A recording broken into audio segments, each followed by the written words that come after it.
Hey guys, I'm laughing because I just went to go live and realized my dress was inside out. So that would have been fabulous. I hope you are well.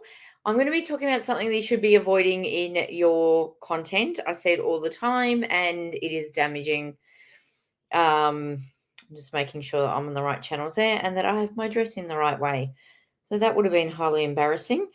Just give me one moment there. So this trick, well, it's not a trick, it's a hack, and if you're doing it, you need to stop immediately because you need to understand how people consume content, people's purchasing behavior online, and yeah, it'll make a lot more sense. Okay, so I'm just sharing that there. Okay, welcome, welcome, welcome. It's Friday night. I'll make it quick because I need to head out. So if you are new here, my name is Melissa. I own a marketing agency.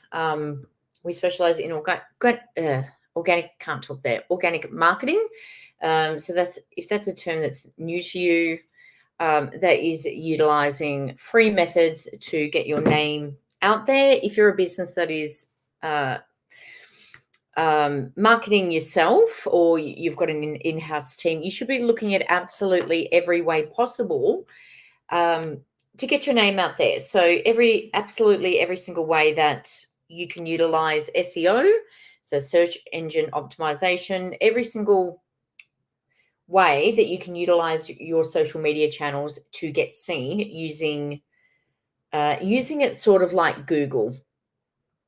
The way that social media is now is really like a search engine. It is being used differently, and I want to talk about a little bit about that in consumer behavior. So the thing that people are doing with their content, not everyone, of course, but a big mistake that I see is just focusing on what you offer and what you sell and what your service is and what your product is and what your services are is not going to cut it. It is highly boring, to be honest. And the reason is, one, it's boring. Two, no one goes to social media for that. And three, you have to really understand consumer behavior and how social media is used. So if you've watched any of my previous content, I have mentioned this before, and it's something, an example I always like to give. So if you think about how you consume how you consume content, you generally, pick up your phone and, hey, Katrina, I haven't got my glasses on, so I'm just heading back a bit so I can read that. So many people still, yeah, I know, 100%. Katrina, if you're not following Katrina, they're on LinkedIn. Make sure you do. She owns a marketing agency as well. She's a killer at this sort of stuff too. 100%. So she's saying so many people still just selling, no story, no sale. 100%.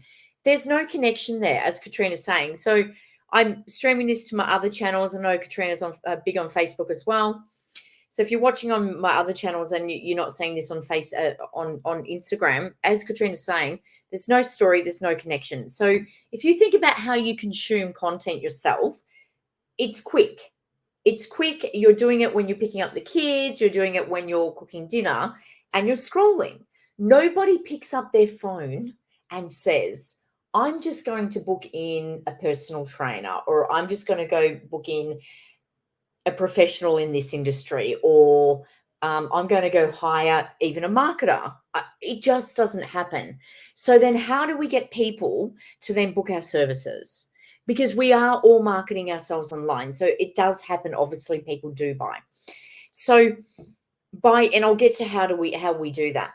So by you repeatedly post out, and I get it, and it's not having a go or anything like that. It's because people don't know.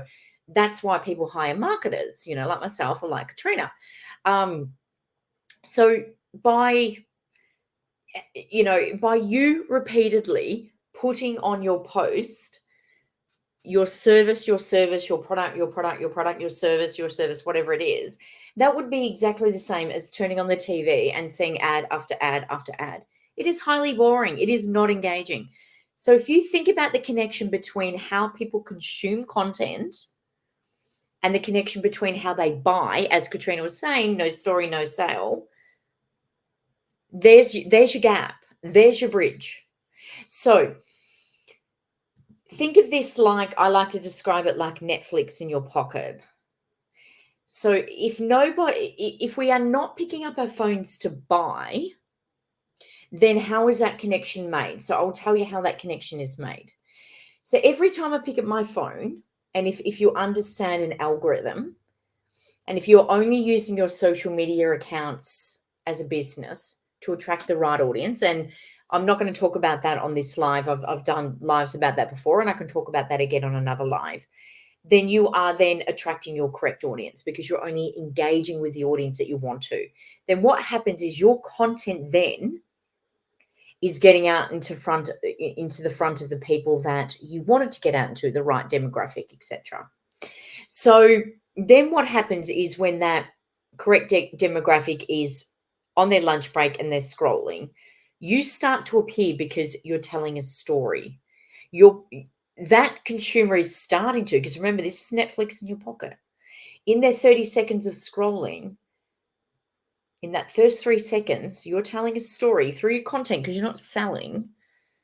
You are selling, but you're doing it subtly without being salesy. They're pausing on your content because something in your content is intriguing to them.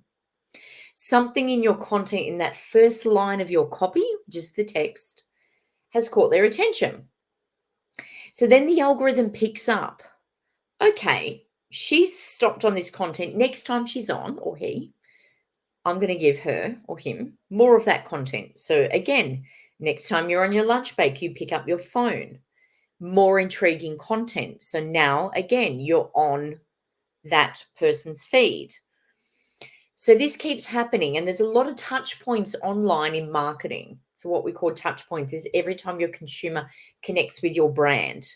So anytime they're connecting with your brand, could be on Instagram, it could be on LinkedIn, Facebook, it could be an email, it could be Google My Business, it could be them going onto your website. They are all touch points. It can be as high as 30 to 60 times online before the penny drops, before they want to start being curious about what you do for a business. So you can see the consumer behavior. They're now scrolling on their lunch break. You keep popping up. Perhaps now, because the algorithm's detected it, perhaps that company's run some ads. So now not only have you seen them on Facebook, they start popping up in a Google ad, or they start popping up somewhere else. So now the penny's starting to drop. So now when that person needs your services, they're thinking, oh, who's that person online that I keep seeing? And that's how a conversion is now made, because you have, as Katrina said, because you have built the story up in their mind. You've painted the picture. So this is why you have to stop just posting about your service. 60% of your content should be educational and value-based. Now, when I say educational and value-based, that doesn't mean boring and selling your product. It means educational and value-based in a way that connects with your audience, in a way that puts your consumer in the picture of solving a problem of their need. So what problem are you solving for your consumer? So that in that first 3 seconds, the first line is stopping on what they want. And that is why you have to stop just selling. Because if that was Netflix, you would turn it off and you would unsubscribe. And it is no different online. 20% of your content. So we've got 60% should be educational, value-based, and it can be serious, it can be fun, it can be image, it can be video, it can be a meme, it doesn't matter. It's got to tell a story and educate your audience about who you are. So if people don't know you, how can they trust you if they don't know who you are? How can they? You just keep telling them, buy this, this is what we do for a service. How can they trust you if they don't know who you are? So give them that brand loyalty first in stories, show the soul of who you are. It makes sense, yeah? The other 20% is the next funnel down. That's where, and sorry, that 60% with educational value, you're not asking for anything. So you might say, hey, you can get in touch with us if you want to know more, but it's not really, you're not really asking them for a commitment. That 20% convert demand, so that 60%, this is where we're building. Remember, an algorithm is going to push out majority of your content to non-followers. So most of the people that know you are not going to see that. That's just the way an algorithm works. Because a social media platform is designed to grow. Why? Because they make more money the bigger you grow. Of course, they are going to push your content out to more people that don't know you. They want to grow. So be smart about it. Of course, they're going to want to push your content out to known followers. So you cannot assume that they know who you are. So if you just keep talking about this is what we do, they don't even know who you are. So build the trust. People, they're seeing you online. They're not seeing you in person. So show them who you are. Show them who the staff are. Show them, and it doesn't even have to be face-to-face. Talk about the value and the vision and what you hold true to yourself. Because I guarantee online, that's what people are craving. And when they can start to see that and feel it, they start to get that trust. And then they start to connect the dots and those touch points come up. So that next pillar, so we're generating the demand there because we know content. Probably, look, up until recently on platforms like Instagram, about 70% of content was pushed out to non-followers. Lately, with the algorithm change on platforms like Instagram and Facebook, it's up to 90% of your content will be shown to non-followers. Now, LinkedIn, I'm not too sure, but it's pretty high as well. And if you have no followers on your business page, you can pretty much guarantee 100% of your content is going to be shown to non-followers because you hardly have any followers anyway. Unless they're engaging with your content, they're not going to see it. So the whole idea is to attract new leads. So assume that you're talking to a new audience. The next 20% is to where you can convert a demand. You're converting the demand. So you're asking for something. You're actually saying, do this, click this, go here and book in with us. Hey, Noah, how are you, my friend? It's been a long time. I must send you a message and catch up, my friend. It's so good to see you. This is where you can convert a demand, convert that demand that you've generated. And you're going to do this, a certain amount of the time.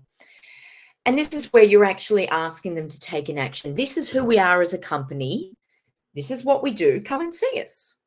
And it's really, really important to do that, of course, 100%. The next 20% is your brand loyalty. Now you've got some brand loyalty there. And this is where you want to retain those. Let's do it, Noah. We need to do that. Yay. This is the next pillar down, your third pillar down. This is where you want to retain that brand loyalty. And you want to, now you've got a bit of a following.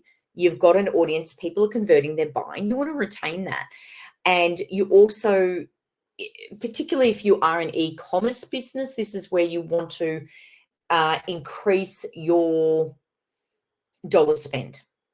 So this is where you can get add-ons. This is where you can, or even if you're a coach or a service-based business, this is where you can retain your customer. Sorry, keep breathing in my hair there. This is where you can retain your customer base and perhaps rebook them again and bump up your spend of your existing customer. And this is where you talk about values in your business that align with you. Perhaps you've got some outside interest in your business. You could be a B Corp business, so you're aligned with, certain things, sustainability, causes, fundraisers, whatever it is. So that's your third pillar. But the most important thing is start talking to your audience in stories, as in, I don't mean physically as in posting stories, but yes, of course that works. But I mean as in building up a story for them. Stop telling them just about this is what we have, buy it, book it, please come along, because this is Netflix. This is a TV. That's what it is. Like, oh, it's my puppy. Sorry, I just saw him on the screen there. He's very cute. Little Pablo Escobar he is. But anyway, enough about your hours, but yeah, stop booking, stop just doing that, and just understanding that you would cancel your subscription if that's all you would seeing. And the equivalent to canceling it is just scrolling off it, and that's what's happening to your content. So that's why it's not working for you. That's why no one's seeing content, and that's why your page isn't growing. It's as simple as that. So hopefully this helps. Now, I'm going to be turning this into an article for Sunday night. Even if you're not on LinkedIn, that article, I have the settings set to public, so you can see that. That's a great SEO trick as well. If anyone's on LinkedIn, set your settings to public so that you can be searchable. When people Google that, you should be treating all of your social media like a search engine in that way, so that you can be found off Google, off your social media on Google. It's just a little tip. I'm in the process, and I've been talking about it for ages, but it is smack bang right in the middle of rebranding. So if you are a business looking for management of your social media, my agency is Lolly Said Yes. It's transitioned from Abundant Life Studio. The change came about because my personal brand, which I have a B2C product for, became so big by default. I didn't mean for that to happen. And it just got meshed up a little bit too much with Abundant Life Studio. So I needed to change it. Plus, it was fun. And I've always liked the name Lolly Said Yes. So I decided to go, yep, let's do it. So you can get in touch with us, and we have a killer's strategy. We've got 3 new team members who have started in the last 2 weeks. So last 2 weeks plus starting this week coming. So we're ready to go, guys. So an extra 3 members on board. We are ready and firing. If that's not where you're at in your business, as I said, I do have a B2C product, which is digital products that you can purchase to help yourself with your DIY marketing and online courses. I've got one that is active at the moment. I've got the rest, which I need to push the button on to make them active. So that is coming as well. But otherwise, don't forget to like, share, subscribe, and follow. And thank you so much for joining. And I'll see you guys next time. See you then. I didn't text you thinking, yeah, oh, Noah, you're so lovely. It's been really crazy. But of course, I'm always thinking about you and your nephew. Yeah, I haven't been on WhatsApp very much. It's literally been like 7 days a week. Just, yeah, I'll message you though. Awesome, Noah. Awesome, awesome. Been thinking of you and your nephew too. So wonderful. Thank you, guys. Appreciate you joining. Have a very happy Friday, and keep an eye out for my article on Friday. I'll see you guys then. Bye.